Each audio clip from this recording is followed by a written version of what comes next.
This is Homebuyer Radio, and this is episode number 9. My name is Dan Morales, and I'd like to welcome you back to the podcast. We're off and running into 2017, and we are moving towards your dream of home ownership. This week, I want to talk about paperwork. Yes, paperwork. You know, you're probably compiling a bunch of paperwork to get your tax return done, and you probably don't mind gathering paperwork for that purpose because in many cases, you're going to get a check. You're going to get some money back from the government, so you're happy to provide paperwork for the tax man because you know you're going to get some money.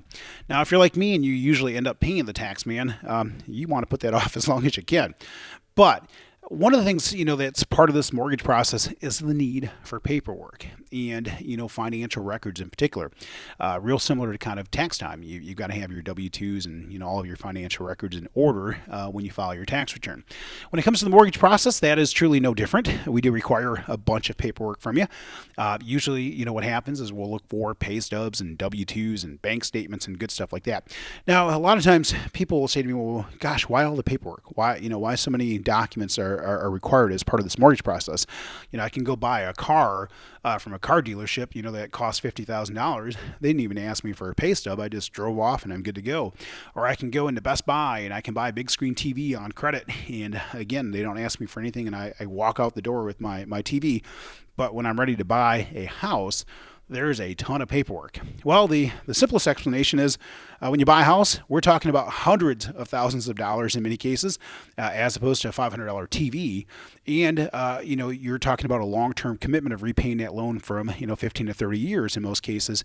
And we're just playing with much larger stakes. Now, as part of that process, that means the documentation requirements are significantly larger as well, too, because we have to be able to prove that you have the ability to repay the debt and that you actually meet all the criteria for being able to get the loan. Now, the government has played a hand in part of that because the government requires that we show you have the ability to repay the loan and that it's reasonable that you can make repayment to the loan as part of this process. So that's where all of this need for all this paperwork comes into place.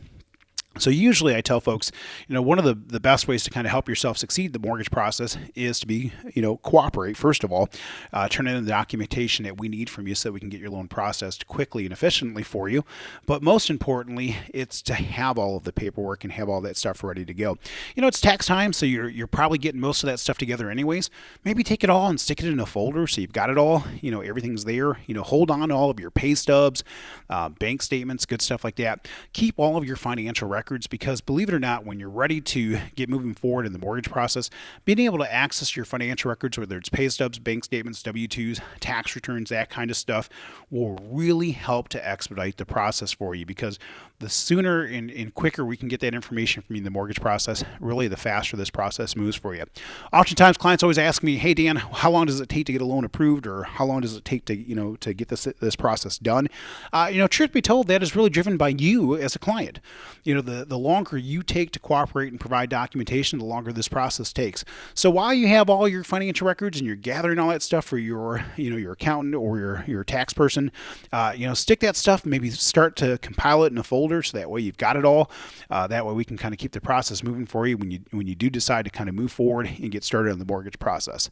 So again, we look forward to having the opportunity to work with you. I'd like to remind you that this podcast is interactive, okay?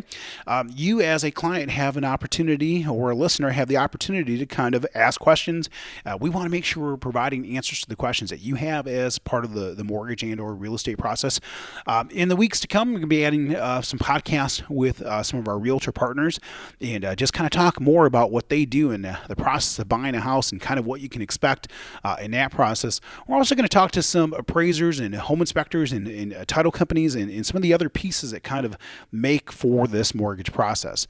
If we can help you in the interim, are you ready to get started on a mortgage pre-approval? Because that is the best way to start the process when buying a house is to actually get a pre-approval for a mortgage before you go out looking for a home.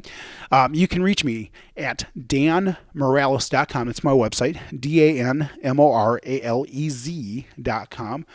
Email address is just dan@danmorales.com. Again, website, danmorales.com. Our phone number, 616-931-4629. My NMLS number is 709-729.